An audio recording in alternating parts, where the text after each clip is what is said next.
একদিন এক লোক মন্দিরের ভেতরে পরিষ্কার পরিচ্ছন্নতার কাজ করছিল। ভেতরে এত বিশাল বিশাল প্রতিমা রাখা, ঠিকভাবে ঝাড় দেওয়াই কঠিন হয়ে পড়ছিল। হঠাৎ সে মনে মনে সাহস করে বলে উঠল, যদি তোমরা একটু বাইরে সরে যাও তাহলে কাজটা সহজ হয়। লোকটি নিজেও বুঝতে পারেনি সে কি বলছে, কিন্তু তার কথা শেষ হতেই ঘটে গেল অবিশ্বাস্য এক ঘটনা। শত শত বছর ধরে নিশ্চল হয়ে দাঁড়িয়ে থাকা বিশাল প্রতিমাগুলো ধীরে ধীরে নড়ে উঠল। একটি একটি করে তারা মন্দিরের বাইরে বেরিয়ে এলো আর সারি বেঁধে রোদের আলোয় দাঁড়িয়ে রইল, একদম জীবন্ত মানুষের মতো। এই দৃশ্য দেখে আশপাশের লোকজন আতঙ্কে ছুটে গেল গুরুজির কাছে।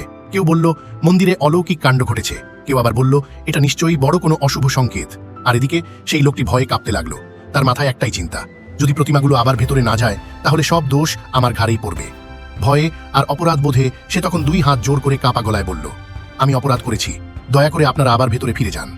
তার অনুরোধ শেষ হতেই প্রতিমাগুলোর মুখে কোনো রাগ নয়, বরং এক অদ্ভুত শান্ত ভাব ফুটে উঠল।